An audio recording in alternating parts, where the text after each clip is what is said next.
Salam əziz dinləyicilər, bugün mən sizə müdiri kəlamlar rubrikasından çıxış edəcəm. Müdiri kəlamlar rubrikasında yəni söhbət kəlamlardan gedir. İndi mən o kəlamlar haqqında fikir söyləmək istəyirəm.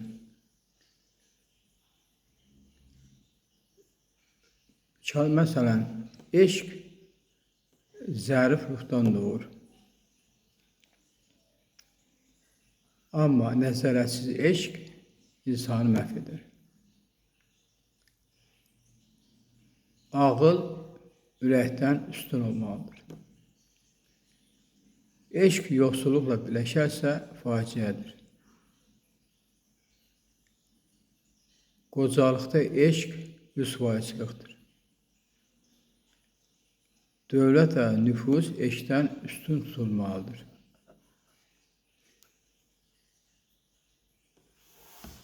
Hər şeydə ölçü və gizlilik vacibdir.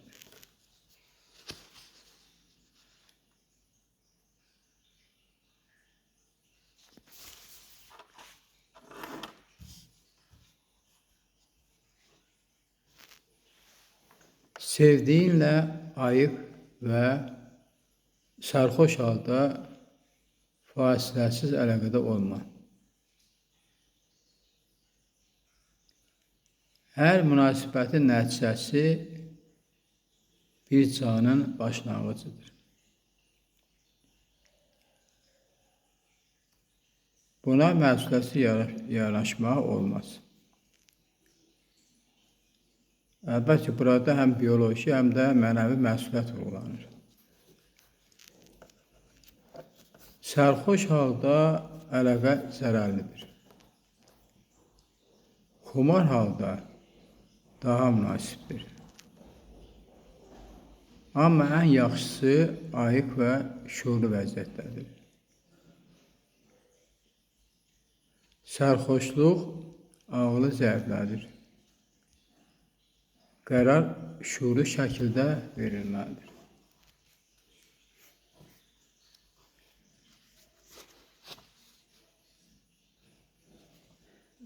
Nə vaxt yadına düşdü, o saat məşğul olmaq heyvan xasiyyətidir. Heyvan instinkt ilə yaşayır. İnsan isə vaxt və ölçü bilməlidir. İnsanla heyvan arasında fərq nəzarət və iradədir. İnsan şəhvətinə hakim olmalıdır. Əsiri olmamalıdır. Çox əlaqənin ziyanı var. Hər işi iştaha ilə et. Zorla və məcburi etmə. Qocalar üçün bu məsələdə ehtiyat daha vacibdir. Yay və qışda qadınlara çox meyl etmək zərərlidir.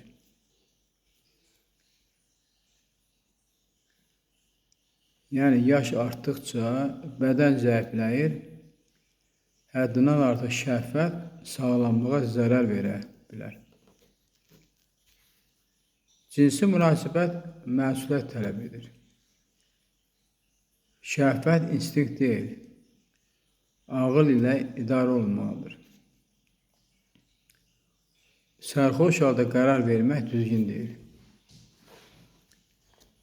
Hər şeydə ölçü və vaxt vacibdir. Mövsüm və bədən uyğunluğu nəzərə alınmalıdır. İnsan heyvana fərqli olaraq öz nəfsinə hakim olmalıdır. Əxlaqi nəzarət, yəni nəfsə hakim olmaq. Tibbi nəzəriyyə, qan, ünsürlər, mövsüm təsiri. Kosmik harmoniya, böyük aləm, kiçik aləm.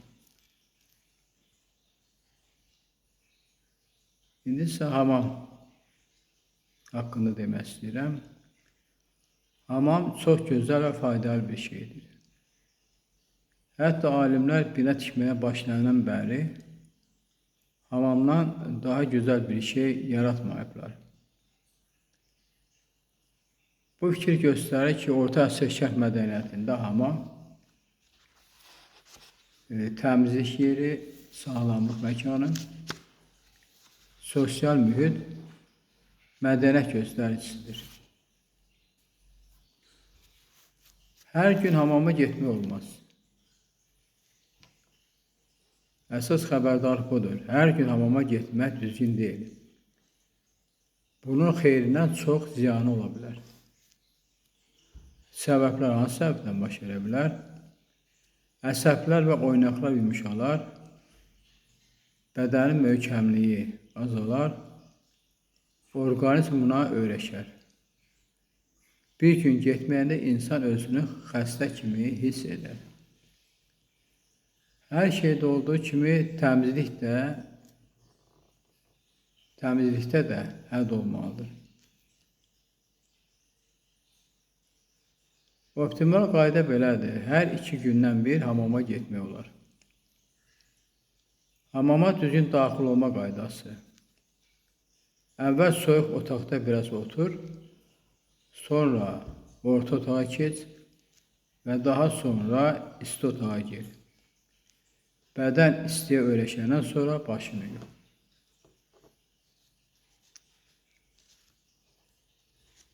Bu mərhələlik qəfil temperatur dəyişməsinin qarşısını alır. Qan dövranı tədricən artırır, sağlamlıq baxımından təhlükəsizdir. Bu müasir tipi baxımdan da məntiqlidir. Temperatur və su qaydası. Çox isti su döymə. Çox soyuq su da döymə. İlik su daha yaxşıdır. Bu, bədənin tarazlığını qorumaq üçündür. Hamamda çox qalmamaq. Uzun müddət qalmaq olmaz. Həddindən artıq isti bədəni zəiflədir. Fayda ilə zərər arasında xətt incədir. Boş hamamın qiyməti. Boş hamam bütün qənimətlərdən qiymətlidir. Çünki sakitlik var, təmizlik daha yaxşıdır, rahatlıq təmin olunur. Hamamdan sonra davranış. Çox mühüm ədəb qaydası. Saçı yaxşı qurulamalısan. Saçı yaxşı qurulamalısan. Yaş halda çölə çıxmaq olmaz. Böyük adamların yanına yaş saçla getmək tərbiyəsizlik sayılır.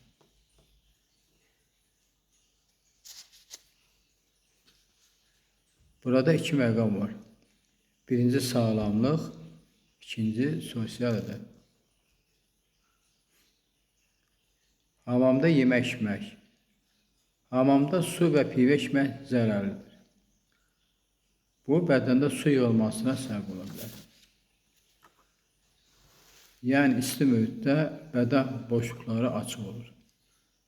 İçki orqanizmə mənfi təsir edə bilər.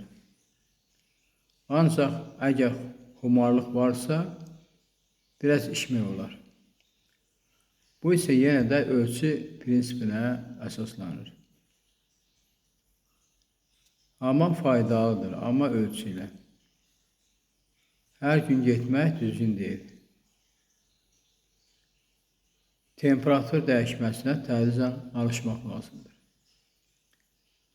Çox isti və yaxud da çox soyuq su zərərlidir. Səliqə və ədəb qorunmalıdır. Hamamda içki içmək təhlükəlidir. Müəllif yalnız əxlaqi deyil, gigiyeni və tibbi maarifləndirmə də aparır. Orta Asiya şərq mədəniyyətində sağlamlıq və ədəb bir-birinə ayrılmaz idi. İnsan hər işdə, şərabda, eşqdə, oyunda, hamamda ölçünü bilməlidir. Əslində bütün bu nəsihətlərin mərkəzində bir fikir dayanır. İnsan nəfsinə və vərdişlərinə hakim olmalıdır. Birini sevsən, onunla fasiləsiz əlaqədə olma. Burada iki məqam vurğulanır. Hər nütfədə bir insanın başlanğıcı var. Münasibət məsuliyyət tələb edir. Yəni, bu sadəcə həzm məsələsi deyil, həyatın yaranması ilə bağlı məsələdir. Sərxoş halda münasibət. Sərxoş halda əlaqə zərərlidir. Xumar vəziyyət daha münasibdir. Amma ən yaxşısı ayıq və şuurlu olmaqdır. Burada fikir budur. Sərxoşluq insanın ağlını zəiflədir, qərar şuurlu vermir.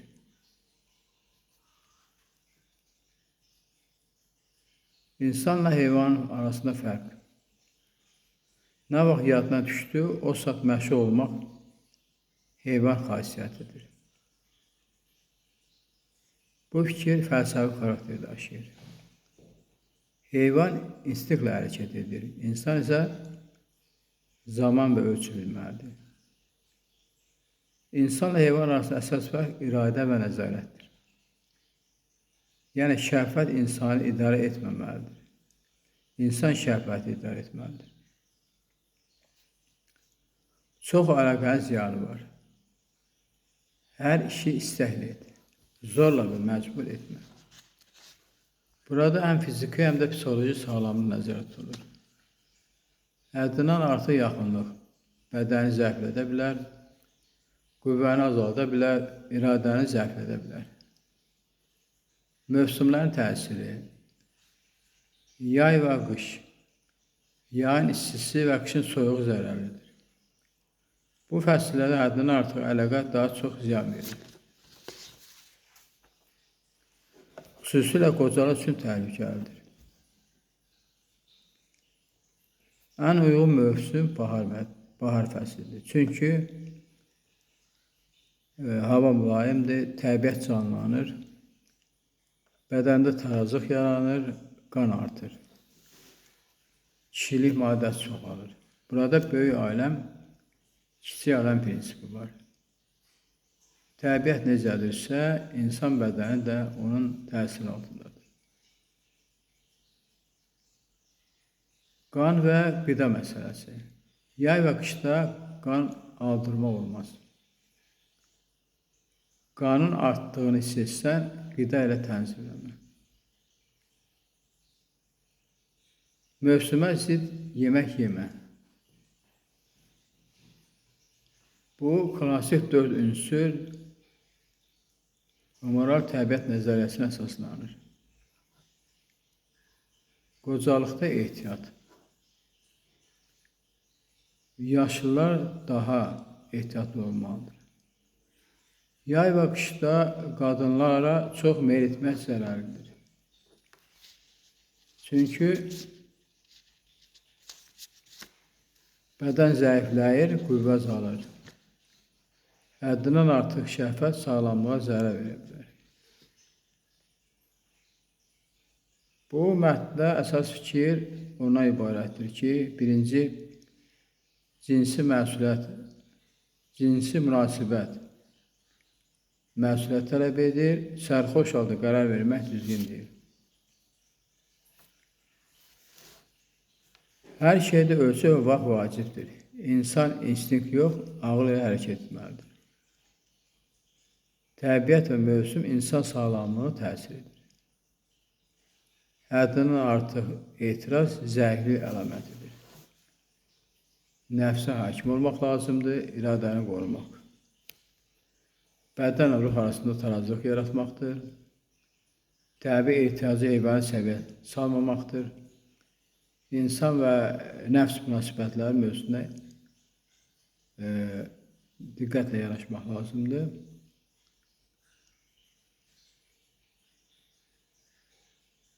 Hamamdan sonra yatmaq adəti. Hamamdan çıxandan sonra dərhal bayıra çıxmazdır. Soyunacaq otaqda biraz yatmadan çölə getməzlər. Bədənin temperaturunun normallaşdırılması lazımdır. Qan dövrəni sabitləşməlidir. Əlbəttə, bu tipi baxımdan məntiqlidir. Yuxu. Ümumiyyətlə, müdrik insanlar yuxunu kiçik ölüm adlandırırlar. Yatan insan dünyada xəbəri yoxdur. Ölən insanın da dünyada xəbəri yoxdur. Fərq yalnız nəfəs məsələsidir. Bu fikir qədim fəlsəfədə və İslam düşüncəsində də mövcuddur. Yuxunun insan simasına təsiri.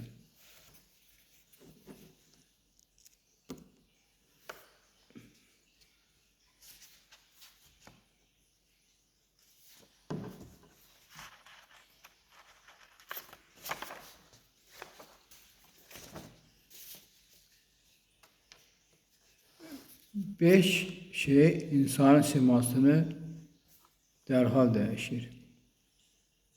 Birinci, gözlənilməz sevinç. İkinci, qəfil bədbəxtlik. Üçüncü, qəzəb. Dördüncü, yuxu. Beşinci, sərxoşluq. Altıncı, qocalıq. Bu siyah göstərir ki, insan zahiri halı daxili vəziyyətinin güzgüsüdür. Çox və yaxud da az yatmağın ziyanı. Çox yatmaq zərərlidir. Az yatmaq da zərərlidir. 70 saat yatmamaq üçün 70 saat yatmamaq ölüm təhlükəsi yaradar. Ən düzgün bölgü. 24 saatı 3 hissəyə bölmək lazımdır. 8 saat ibadət və iş, 8 saat keyf və ruhi rahatlıq və 8 saat istirahət. Bu, klassik həyat balansı modelidir. Ruh və bədən fəlsəfəsi. İnsan iki hissədən ibarətdir. Birinci, bədən.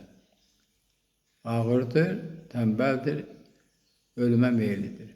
İkinci, ruh. Yüngüldür, hərəkətlidir, yaşadandır və ruh bədəni idarə edir.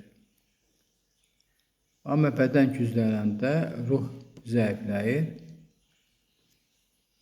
qəflət yaranır, yuxuya meyil artır və yuxu zamanı göz görmür, qulaq eşitmir, dil danışmır, duyğular dayanır, fikir yuxu görür, hafizə onu saxlayır. Bu, şuuraltı prosesin erkən təsviridir. Gündüz yatmaq məsələsi. Gündüz zorla yatmaq düzgün deyil. Gündüzü gecəyə çevirmək ağılsızlıqdır. Amma yayda günorta istirahət etmək olar. İqlim və şəraitə görə dəyişiklik mümkündür.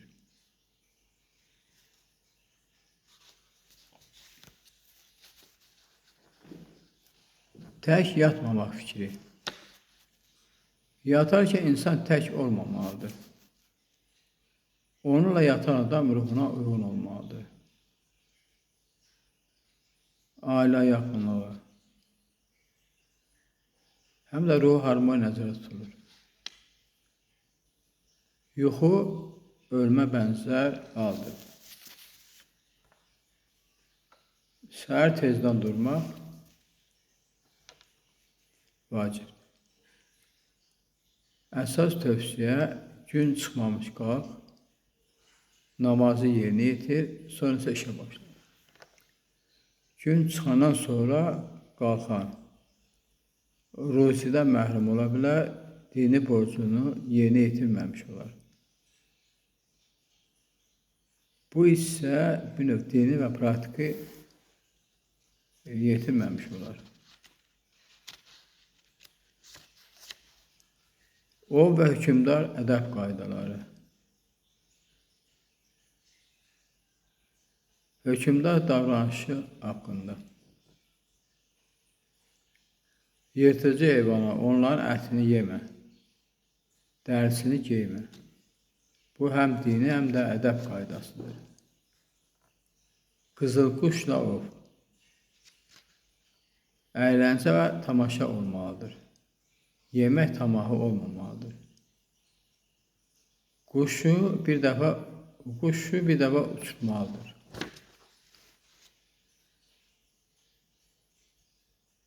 Özü iti tutmamalıdır. Ovun dalınca çapmamalıdır. Qaplanla ov. Onu atın tərkinə mindirmək olmaz. Əlbəttə bu insana yaraşmaz. Bu həm təhlükəli, həm də rəqəqət sayılır. Hər şey ölçülü olmalıdır. Ruh bədənindən üstün olmalıdır. İnsanı heyvandan fərqləndirən nizam və iradədir. İnsanlar öz ləyaqətini qorumalıdırlar. Gün nizamı və həyat tarazlığı qorunmalıdır. Yatmaqda ölçü, işdə ölçü, ovda ölçü, hakimiyyətdə ölçü, nəfsdə ölçü. At minmək, ov etmək,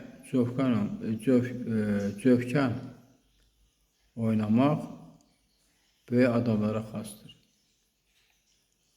Əlbəttə xüsusilə gənclərə, amma hər işin öz vaxtı, həddi və ölçüsü olmalıdır. Hər gün ov etməyə olmaz. Həftədə 7 gün var. 2 gün ov et, 1 gün şərab iç, 2 gün isə öz işlərinə məşğul olmaq lazımdır. At minərkən diqqətli ol. Alçaq at minmə.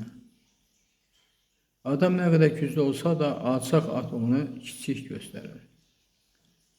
Əgər sən balaca boy olsan, uca at səni hündürlükdə nəzərə çarpdırır. Yalnız səfərə çıxanda yavaş və sakit at min. Çünki sakit at adamın özünü rahat buraxmasına imkan verir.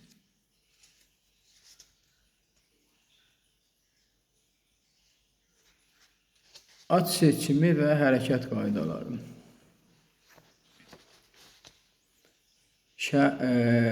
Səhər saatlarında və digər atlar birlikdə getdikdə, səhər saatlarında və digər atlarla birlikdə getdikdə, oynaq və tərxək at seç ki, onun həyəcanı səni ayıq və diqqətli olmağa məcbur etsin. Həmişə atda dizlə yaxud da sakit otur ki, gözün pis daymayasın.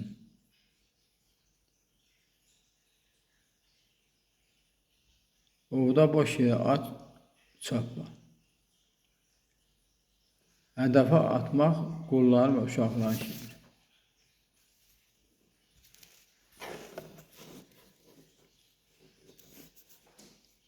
Yırtıcı heyvanın arxasınca at salma. Çünki yırtıcı heyvanın ovundan fayda gəlməz. Həyat üçün isə təhlükəli olar. Tarixdə 2 böyük şah yırtıcı heyvan ovunda həlak olmuşdur. Biri Vasmikir İbn Ziya, ikincisi isə bir Saralimi Ali. Qoy səndən kiçiklər çapın.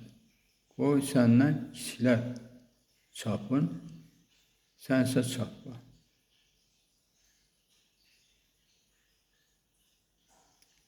Yalnız böyük padşahların qarşısında at qazanmaq və özünü göstərmək üçün çapmağa dəyər.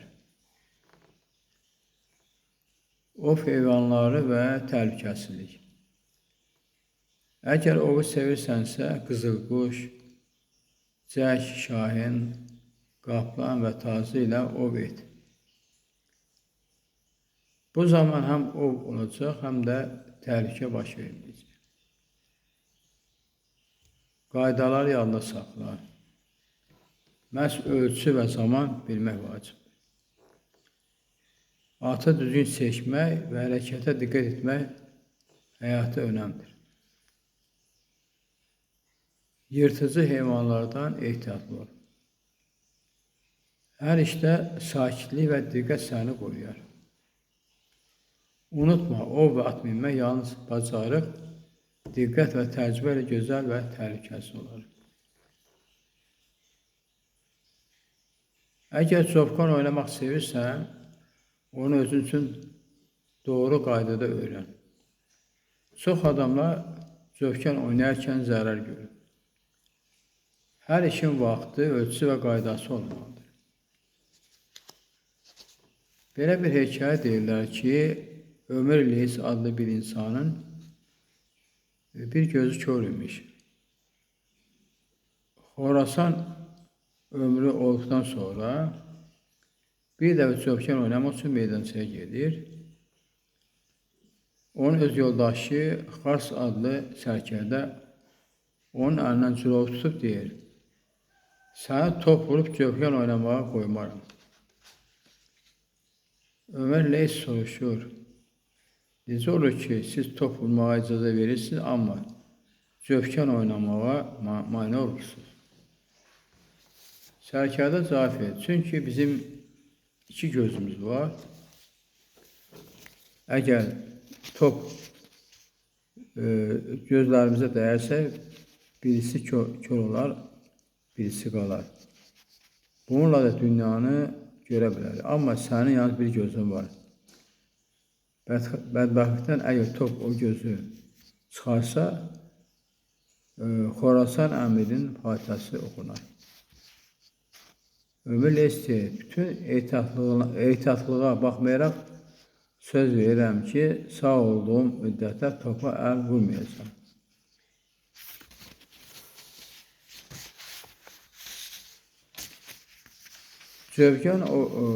Çovqan oynamaq qaydaları və təşkilat. Əgər ildə 2 dəfə çovqan oynamağa həvəs göstərsənsə, razı qala bilərsən. Lakin at isti olduğundan çox oynamamalısan.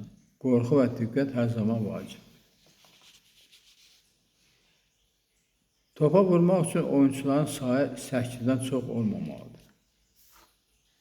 Oyun meydançasında belə təşkil olunur. 2 nəfər başda durur, 6 nəfər isə ortada top vurur. Əgər top sənin tərəfə gəlirsə, onu vurub geri qaytar. Atını isə lazımı qədər çap. Amma qarmaqarışıq vəziyyətə düşmə,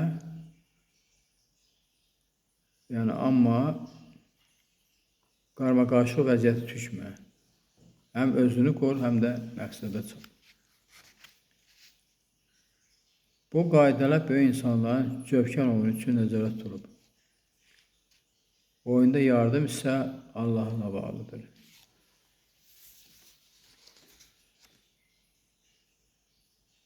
Çovqan oyunu hikməti və nizam tutmaq. Onu yalnız əyləncə üçün deyil, diqqət, balans və ölçü bilmək üçün vacibdir. Çovqan oynayarkən özünü qorumağı unutma. Atın hərəkətinə və topa diqqət edir. Qətiyyətli və ehtiyatlı ol. Oyunu şuurla idarə et. Böyük insanların çovqan oyunu həm bacarıq, həm intizam, həm də təcrübə tələb edir. Bu oyunda həm sən öyrənirsən, həm də özünü göstərmək üçün fürsət tapırsan. Unutma ki, oyun qaydalarına riayət etmək, diqqətli olmaq və Allahdan kömək ummaq zövkar oyunda uğurun əsas şərtidir. Hələlik bu qədər. Sağ olun. Gələn görüşlərə.